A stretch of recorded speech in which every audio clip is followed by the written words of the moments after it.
नमस्कार।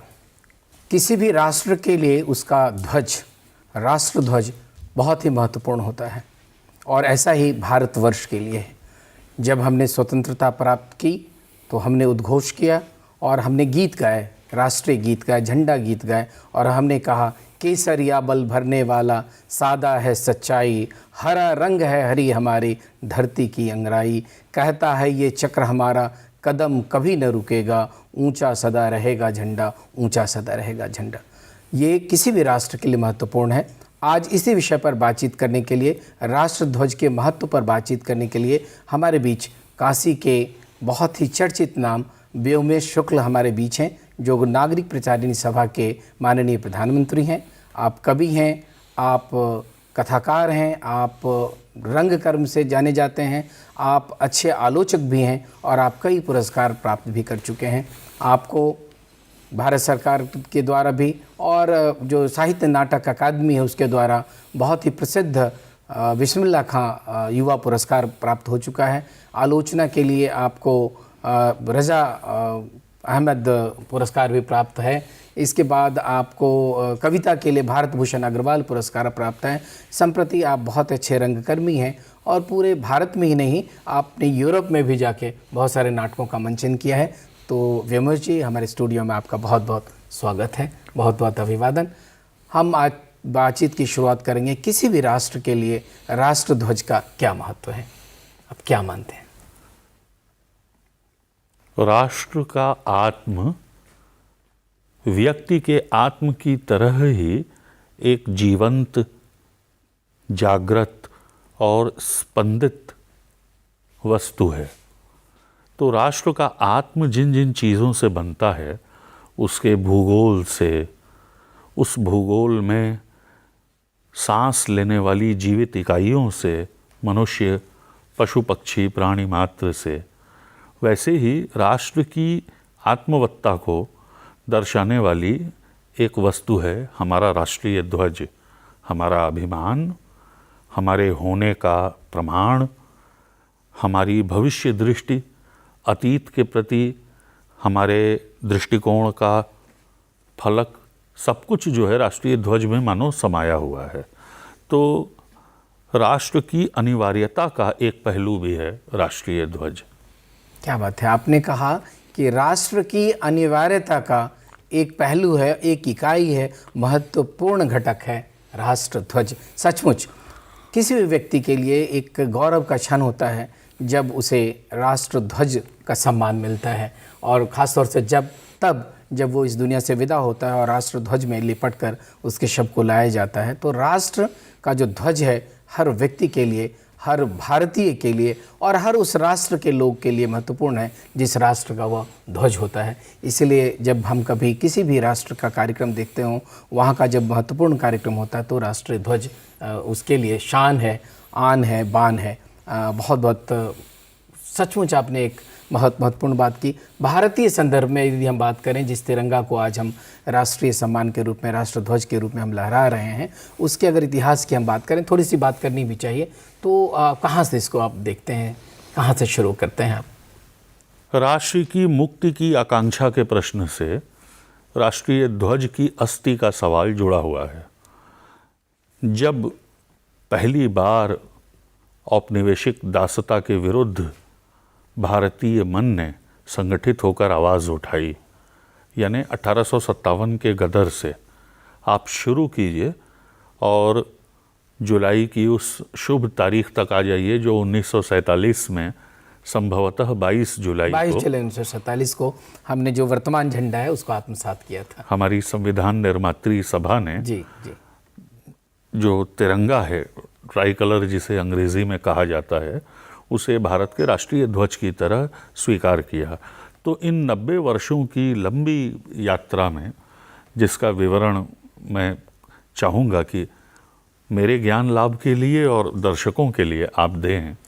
नहीं, निश्चित रूप से ये जब पहली बार झंडा की बात होती है तो आज का जो दिन है 7 अगस्त, वो बहुत ही महत्वपूर्ण दिन है। और 7 अगस्त 1906 में पहली बार जो झंडा लहराया गया वो और वहाँ से हमारी यात्रा शुरू मानी जाती है। वैसे अब जैसे कि आपने कहा कि 1857 में जो गदर हुआ और हम कहते हैं कि भारत का वो पहला स्वतंत्रता संघर्ष था, तो तब से हमारी वो यात्रा आरंभ हुई। और उस समय भी, लेकिन वो कुछ ऐसा कोई फलक पे आता नहीं है, लेकिन जो पहली बार जो चर्चा होती है वो है 7 अगस्त 1906 में वो झंडा हमारे देश का बना, और वो 4 चरणों में अलग अलग कालखंड में।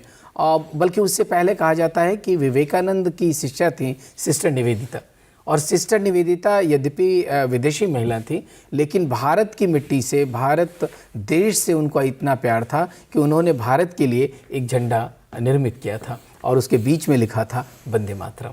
तो ये अद्भुत बात है। उसके बाद आगे भीखाजी कामा ने भी एक झंडे की रचना की। फिर बाद में आगे चलते हैं तो आते आते ये यात्रा 22 जुलाई 1947 को पूर्ण होती है, जहाँ की हमारा ये झंडा बनता है। उसके पहले गांधी जी का भी प्रयास है, हम चाहेंगे कि अगर उस पर आप कुछ प्रकाश डाल पाएं। महात्मा गांधी ने जिस रूप में भारत के झंडे की कल्पना की थी, या समूचे राष्ट्रीय आंदोलन में हमको याद हो कि बीच में सफ़ेद वाली पट्टिका जो है हमारे ध्वज की, उसमें 24 तीलियों वाले चक्र के स्थान पे चरखा होता था, क्योंकि चरखा न सिर्फ राष्ट्रीय आंदोलन का एक प्रतीक है, बल्कि सत्य और अहिंसा जैसे 2 महान मानवीय मूल्यों को, जिनको एक औजार की तरह बरता गया भारत के राष्ट्रीय स्वाधीनता संग्राम में, उसका भी रूपायन करता है।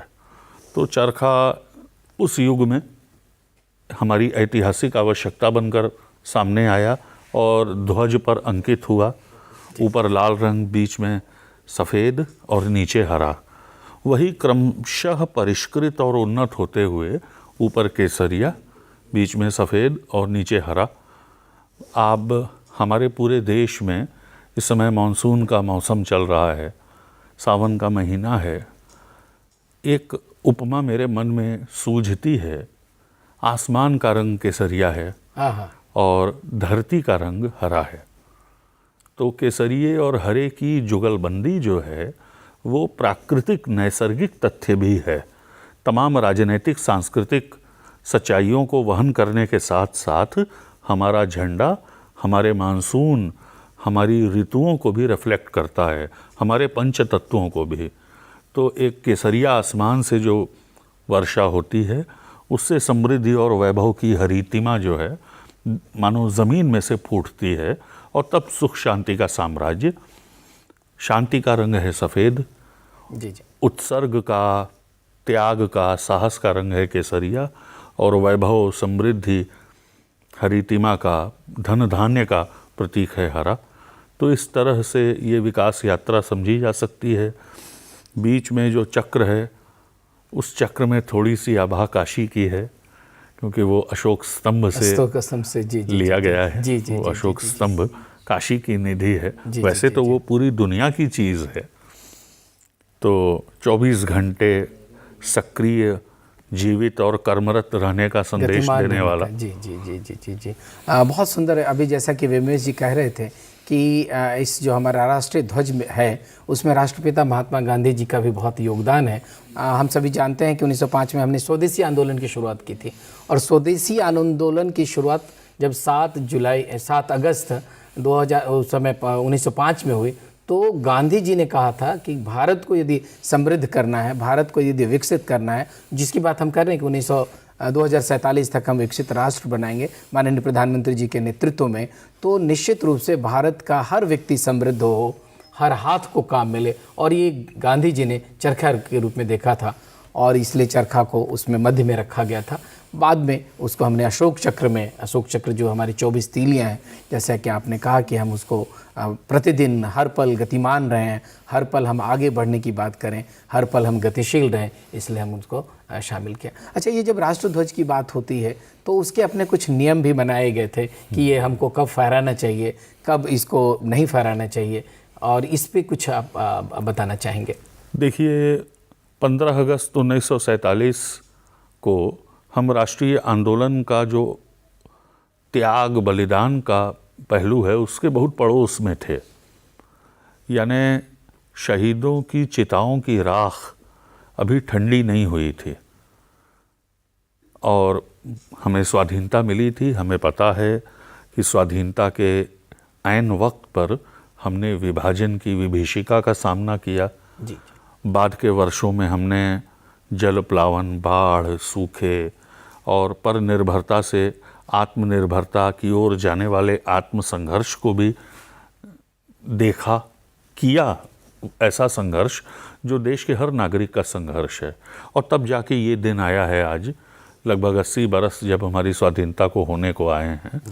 तो राष्ट्रीय ध्वज के साथ व्यवहार करने का जो कायदा 1943 में स्थिर किया गया था और उचित ही स्थिर किया गया था, उस कायदे में तनिक संशोधन की आवश्यकता थी, जो धीरे धीरे हुआ है। क्योंकि नई पीढ़ी को राष्ट्रीय ध्वज की इयत्ता से, उसके महत्व से जोड़ने के लिए तनिक दोस्ताना संबंध बनने देना होगा झंडे के साथ। जी जी जी जी जी जी। हमने जो अनुशासन माना है राष्ट्रीय ध्वज के सम्मान में, नई पीढ़ी को उससे कुछ कम अनुशासन मानना पड़े, इसलिए वो नियम बनाए गए हैं। सूर्योदय के बाद फहराया जाए और सूर्यास्त के पहले हटा लिया जाए। ध्वज का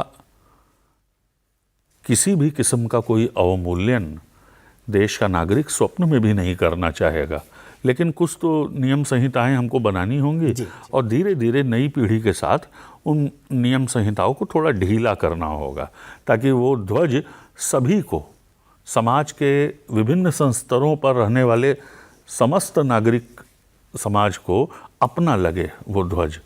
क्या बात है, बहुत अच्छी बात। इन्होंने कहा कि राष्ट्र ध्वज जो हर व्यक्ति को लगे कि ये मेरा है, इसलिए जो पहले 1947 में हमने ये तय किया था कि सूर्योदय पे हम उसको फहराएंगे और सूर्यास्त से पहले हम उसे सम्मानपूर्वक बिल्कुल सावधान की मुद्रा में उसे उतारेंगे राष्ट्रध्वज को। और राष्ट्रध्वज से जुड़ी बहुत सारी बातें थी, लेकिन अभी वर्तमान में माननीय प्रधानमंत्री जी ये चाह रहे थे कि भारत का हर वर्ग, भारत का हर युवा, भारत का हर छात्र, भारत का हर बालक अपने ध्वज से जुड़े, राष्ट्र ध्वज से जुड़े। इसीलिए भारत सरकार ने एक बहुत महत्वपूर्ण कार्यक्रम की शुरुआत की, जिसका नाम है हर घर तिरंगा। और यही कारण है कि हर घर तिरंगा में घरों पे एक साथ ध्वज लहरा उठे। तो निश्चित रूप से हम जो एक मानक तय कर चुके थे तब तक, वो तो शायद अभी हम नहीं वो कर पाते, इसलिए थोड़ी सी निश्चित रूप से ढील दी गई है। लेकिन फिर भी राष्ट्र ध्वज का जो सम्मान है वो राष्ट्र का सम्मान है और राष्ट्र हमारे लिए सर्वोपरि है।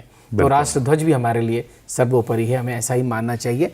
हर घर तिरंगा का जो ये आयोजन है, इसके बारे में आप क्या कहेंगे? हर घर तिरंगा एक बहुत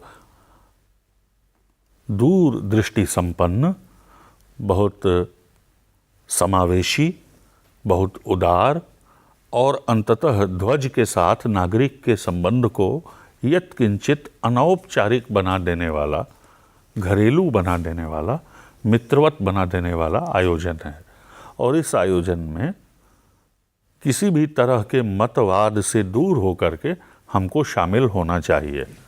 हर घर में तिरंगा फहरे, वर्क स्टेशंस पे तिरंगा लहराया जाए, हमारे काम काज के औजारों के ऊपर, जैसे हमारे गिरि शिखरों पर, हमारे संस्थानों पर, हमारी गोपनीयताओं पर, हमारी सार्वजनिकताओं पर, हमारे खेतों खलिहानों में, हर जगह पर उपयुक्त स्थान और उपयुक्त समय पर हमारा ध्वज लहरा जाए। इससे खूबसूरत बात भला क्या होगी। और इस दिशा में विनियमन करके, कानून बनाकर, प्रचार प्रसार करके, लोगों को जागरूक बना करके, लोगों को तनिक मोटिवेट करके, तनिक खींच के उठा करके ले आना एक बहुत बड़ी कार्रवाई है। और इसमें हर नागरिक को अपनी सरकार के साथ, अपने समाज के साथ खड़ा हो जाना चाहिए। क्या बात है। हमें याद है कि जब हम लोग विद्यालय जाया करते थे तब 15 अगस्त और 26 जनवरी को राष्ट्र ध्वज लहराया जाता था।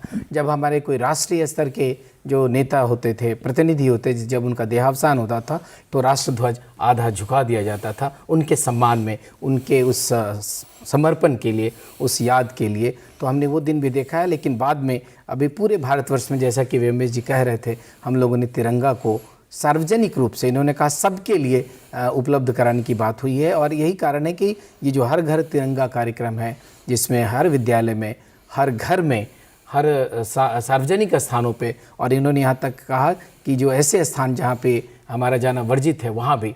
और अभी आप देख रहे होंगे, हमारे जो दर्शक हमें सुन पा रहे हैं, व्योमेश जी को सुन पा रहे हैं, वो देख रहे होंगे कि अभी जितने हमारे रेलवे स्टेशंस हैं, जितने विश्वविद्यालय हैं, उसमें खूब ऊंचा हम झंडा फहरा रहे हैं।